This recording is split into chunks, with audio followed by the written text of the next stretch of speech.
अस्सलाम वालेकुम and welcome to आज पाकिस्तान। मैं हूं सिद्रा इकबाल और यकीनन मेरी दुआ है, हमारी सबकी कोशिश होती है कि आपका दिन खूबसूरत तरीन हो और आप तक हम लेके आएँ एक इन्फॉर्मेशन पैक्ड शो जिसमें यकीनन कुछ नया सुनने को मिले, कुछ नया समझने को मिले और ख़ास तौर पे ये कि शायद मस्बत अंदाज में आपके ख़यालात में कोई तब्दीली भी आए। मिसाल के तौर पे बहुत सारी चीज़ें हमारे माशरे में आगही से ताल्लुक़ रखती हैं कि अगर हमें आगही हो, अवेयरनेस हो, शऊर हो तो हम बड़ी बड़ी मुश्किलात का सामना कर सकते हैं, उनका हल निकाल सकते हैं। लेकिन हमारे इर्द गिर्द इन्हीं मसाइल के सामने ऐसा लगता है कि हमने एक तरह से घुटने भी टेक दिए हैं। बहुत सारे नौजवानों से बात की जाए, प्रोफेशनल से बात की जाए तो उनको लगता है कि तब्दीली मुमकिन ही नहीं है क्योंकि इस सिस्टम में बहुत ज़्यादा बिगाड़ आ चुका है। बहरहाल जी, that's a conversation for another time और आज इसके ऊपर बहुत सारे मौज़ूआत हम लेके आए, उस पर ज़रा बात करनी ज़रूरी है। सबसे पहले जी आपको दिखाते हैं ये ख़ास रिपोर्ट जो कि है हूती रेबल्स के हवाले से। आम तौर पर अरब अमारात की अगर बात की जाए तो दुनिया की सेफेस्ट कंट्रीज़ में इनका शुमार किया जाता है और गुज़िश्ता दिनों आपने देखा था, यानी कुछ साल कबल जब एक तरह से ये ख़ित्ता ख़ास तौर पर मिडल ईस्ट GCC कंट्रीज़ में एक दफ़ा फिर ये लहर थी कि आपकी सियासी जो आपस में मुफाहमत है उसकी वजह से हो सकता है कुछ दरारें पड़ जाएं। एक दफ़ा फिर सर उठाया है इन्हीं रेबल्स ने। एक हमला किया गया जी अबू धाबी के एयरपोर्ट के करीब जिसमें 3 लोगों के हलाक होने की खबर अबू धाबी मीडिया ने रिलीज़ की। उनकी रियासत ने, उनकी हुकूमत ने इसका एतराफ़ किया और इसमें एक पाकिस्तानी और 2 भारतीय शहरी शामिल थे जो वहाँ पर मजदूरी की, काम के गर्ज से रोज़गार के लिए मौजूद थे। इसके अलावा इस हमले की जो रिस्पॉन्सिबिलिटी है वो हूती रेबल्स ने कबूल की है। इस बारे में इस इशू के बारे में गुफ्तगू करते हैं, लेकिन सबसे पहले इसी इशू पे, इस हमले के ऊपर आपको दिखाते हैं ये खुसूसी report. Let's take a look.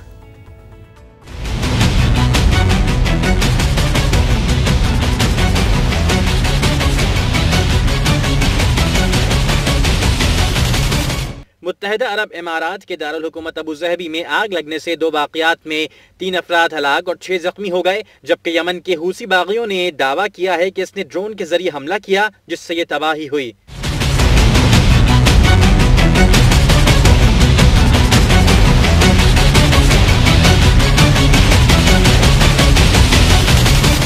इमाराती खबर एजेंसी का कहना है कि मुसफ़्फ़ा के मकाम पर 3 फ्यूल टैंकर फटने से 3 अफराद हलाक और 6 जख्मी हुए हैं, जबकि एयरपोर्ट कंस्ट्रक्शन एरिया में लगने वाली आग में अब तक कोई नुकसान सामने नहीं आया। हूसी बागियों ने अबू ज़हबी में ड्रोन हमलों का दावा किया है। हूसी मलेशिया के तर्जुमान के मुताबिक इमारात के खिलाफ ऑपरेशन शुरू कर दिया है और जल्द हमलों के हवाले से मजीद मालूमात फराहम की जाएंगी। पुलिस का कहना है कि इब्तदाई तहकीकात के मुताबिक ड्रोन की वजह से इन दोनों मकामात पर आग लगी। ये ड्रोन इस इलाके में गिरे जिसके बाद आग लगी।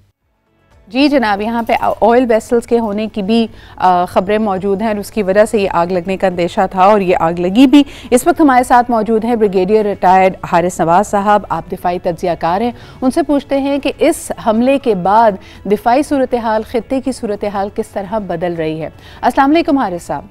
जी वालेकुम अस्सलाम। हारिस साहब, ये जो हमला था इसकी जिम्मेदारी हूती रेबल्स ने कबूल की है। आप कैसे देखते हैं इस बड़ी पेशरफ्त को, क्योंकि आम तौर पे कहा जाता है कि अरब मीडिया और मुत्तहिदा अरब अमारात में ऐसा कोई भी वाक़या अगर हो जाए, लॉलेसनेस का कोई भी वाक़या हो तो उसको दबाया जाता है, बट यकीनन जिस किस्म का ये हमला था शायद ये इसको मीडिया की नज़रों से दूर नहीं रख सकते थे। इसके क्या इम्पैक्ट्स आप देख रहे हैं इन द नियर फ्यूचर? देखें, ये एक कोशिश हमेशा से यूएई ने ये की कि क्योंकि their partners coalition with Saudi Arabia, के यमन के अंदर जब से लड़ाई हो रही है 2015 से स्टार्ट हुई थी जी, तो जनरली यूएई ने कोशिश की कि वो डायरेक्ट जो है ना लड़ाई ये होती शरत मत करें। सही। वो वहाँ पर उनकी जो आर्म फोर्सेस थे, इवन उनके जो आर्म फोर्सेस थे, उनके नेफ्यू ऑफ जो पुराने प्रेसिडेंट थे अली अब्दुल्ला साले, उनको सपोर्ट करते रहे हैं, लेकिन डायरेक्ट हूतीस उन्होंने कभी अटैक नहीं किया और इसीलिए 2018 के बाद कभी भी यूएई के ऊपर हूतीस ने कोई मिसाइल फायर नहीं किया। अब इन्होंने 5 क्रूज मिसाइल फायर किए हैं और फिर ड्रोन भी अटैक किए हैं। सही। अब रीज़न ये हमें ये था कि अब एक दफ़ा यूएई ने वहाँ पर जो आर्म फोर्सेस हैं उनको दोबारा ट्रेन करना शुरू कर दिया है और फिर 2 बड़े इंपॉर्टेंट रीजन्स हैं जिसको एक शब्वा और एक मारेब हैं जो कि ऑयल प्रोड्यूसर रीजन हैं, वहाँ अटैक जब किया है तो उसके बाद जाके ये इन्होंने रिटेलिएशन में अटैक किया था कि ये वहाँ पर अटैक जो सपोर्ट करना बंद कर दें। और फिर आपने देखा कि 2 जनवरी को उन्होंने इनका एक वेसल भी जो है वो रेड सी में सीज किया हुआ है, बिल्कुल, जिसपे पहले ही के एक एस्केलेशन हुई थी। सही। अब जो इसके बाद सऊदी अरब ने भी आई थिंक अभी अनाउंस किया कि हम इसको पनिशमेंट सजा देंगे, और अबू धाबी ने भी क्या सजा देंगे, लेकिन इसके मुहरक़ात कोई और भी हो सकते हैं। इसी तरह देखें, सबसे पहले बात है कि अमेरिका का और ईरान का आपस में मुआहदा जो है वो अभी काफ़ी चल रहा है, जो उन्होंने ब्रेक किया था, एटमी मुआहदा जो था, सही, वो उसको इससे बहुत फ़र्क पड़ेगा। देयर आर बिग स्पॉयलर्स जिसकी वजह से ये प्रॉब्लम हुई है। ईरान और सऊदी अरब ने और यूएई ने पहली दफ़ा दोबारा आपस में मुज़ाकरात किए कि उनको अपनी जो सफारत खाने हैं वो रिस्टोर करने चाहिए, सही, और वो भी बड़ी काफ़ी हद तक बात हो चुकी हुई थी। इस मौके पे ऐसे हालात करने का मतलब यह है कि देयर आर फोर्सेस जो नहीं चाहती कि ये जो आपस में ये मिलें और ये इनका जो कॉन्फ्लिक्ट है ये ख़त्म हो, और एक जो ईरान का एक खवा बना हुआ है कि ईरान मिडल ईस्ट में अटैक कर देगा, और उसकी वजह से सऊदी अरब, यूएई और दूसरे मिडल ईस्टर्न कंट्रीज हैं इतना वेपन एमुनिशन खरीद रहे हैं, और उनकी वॉर इंडस्ट्री चल रही है जो हैरानकुन है। $60 बिलियन का सऊदी अरब ने जो है अमेरिका से वेपन एमुनिशन ये ईरान से अपने आप को प्रोटेक्ट करने के लिए, लाइक यूएई को जिनको कोई थ्रेट नहीं था, सही, 40 बिलियन का। So the threat is being made very real. जैसे आप कह रहे हैं कि अगर ये फेयर फैक्टर खत्म हो जाएगा तो $1 मिलियन की असलहे की इंडस्ट्री है, डिफेंस की इंडस्ट्री है इनकी। लेकिन सवाल ये पैदा होता है कि इस वक्त ऑलरेडी दुनिया जब कोविड से जूझ रही है, क्या इसमें एक आध एंगल ह्यूमैनिटेरियन क्राइसिस का भी डाल रहे हैं? बिकॉज वी न्यू कि बहुत सारे अफगान्स ने अपना अफगानिस्तान को फ्ली किया है, जिसके बाद कहा यह जा रहा था कि इस तरह की जो टेरर ऑर्गेनाइजेशंस हैं, रेबल्स हैं, उनको ज़्यादा तकवीयत मिलेगी। Maybe they'll get new recruits to come in as well, because ये लोग बेचारे दरबदर हैं, इस वक्त अपने घरों में नहीं है। आप समझते हैं कि ये भी कोई एक कनेक्शन हो सकता है, लाइफलाइन हो सकती है? बिल्कुल, और उसके साथ देखें ना कितने इनोसेंट, अभी आपके 14 होते जो है वहाँ पर सिविलियन मारे गए, इनोसेंट जिनका कोई कसूर भी नहीं है, और ये अब नहीं है जी, पिछले 5-6 साल से यही चल रहा है, और जिसकी वजह से वो उनकी कैजुअलिटीज हो रही हैं, वो मारे जा रहे हैं, और बेचारे वो इनोसेंट है, उनका कोई कसूर भी नहीं है। सिर्फ बेसिक डिफरेंट लड़ाई जो है वो ये है कि जो सुन्नी मुस्लिम्स हैं वहाँ पर यमन में, वो उनको सऊदी अरब और ये मिडिल ईस्ट की कंट्रीज से सपोर्ट कर रही हैं, और दूसरी तरफ आप देखें कि शेती जो शियाज हैं वहाँ पर उनको ईरान सपोर्ट कर रहा है। ये लड़ाई वही चल रही है जिसको हर एक ने हमेशा डिवाइड किया शिया सुन्नी के लिए। सही।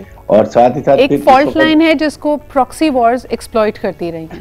एब्सोल्युटली, वो चल रहा है, जिसकी वजह अब यहाँ पर मिडिल ईस्ट कंट्रीज को खुद समझ आनी चाहिए, ईरान को और इनको, कि हमें कौन लड़ा रहा है, कौन एक्सप्लॉइट कर रहा है, कौन बेनिफिट ले रहा है, और हमें आइंदा के लिए क्या करना चाहिए। आपको याद हो कि पाकिस्तान को भी सऊदी अरब पाकिस्तान थोड़ा सा नाराज हो गया था 2015 में, जब पाकिस्तान ने जब सऊदी अरब ने कहा कि जी आप यमन में जाएं और हमारी मदद करें, हमने ट्रुप्स को भेजें, तो पाकिस्तान ने डिक्लाइन कर कहा कि हमारे ट्रुप्स आपके लिए हर वक्त अवेलेबल हैं, ऐसे लोगों के कोई थ्रेट सऊदी अरब की टेरिटोरियल बाउंड्रीज को, but we will not go across the border of Saudi अरब।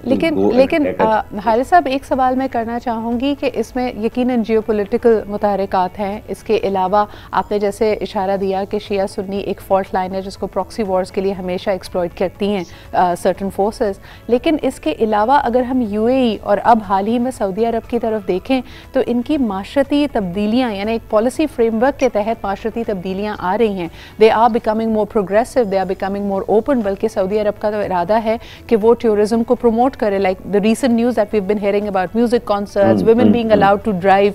तो आपको लगता है कि एक एक्सट्रीमिस्ट एलिमेंट भी हो सकता है जो रेजिस्ट कर रहा है इस तरह की तब्दीलियों को, और जो समझता है कि यूनाइटेड अरब अमीरात और सऊदी अरब, यानी being Muslim countries, they shouldn't have the kind of environment and the socio situations that they do, या जिस किस्म का पॉलिसी फ्रेमवर्क है, जितनी आज़ादी ये लोगों को देते हैं, जितना लिबरल इनका पॉलिसी फ्रेमवर्क है, आपको लगता है कि उसके खिलाफ भी एक रेजिस्टेंस हो सकती है?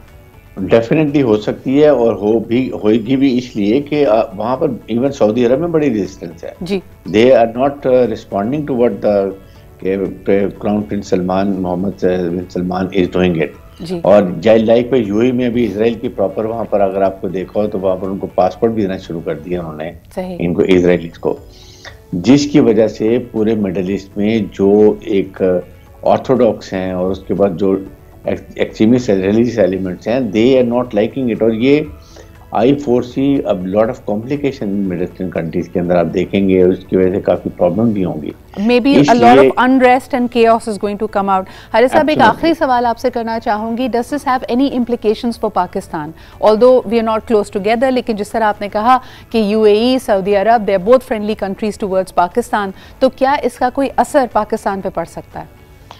देखें, पाकिस्तान पे असर तो यही हो सकता है कि अगर ज़्यादा हालात ख़राब होंगे, दे माइट अगेन एक्सपेक्ट कि पाकिस्तान उनको मटेरियल अपने ट्रुप्स भेजें और वहाँ जाके उनको उनके खिलाफ कार्रवाई के लिए करें, जो कि पाकिस्तान पहले डिक्लाइन कर चुका है।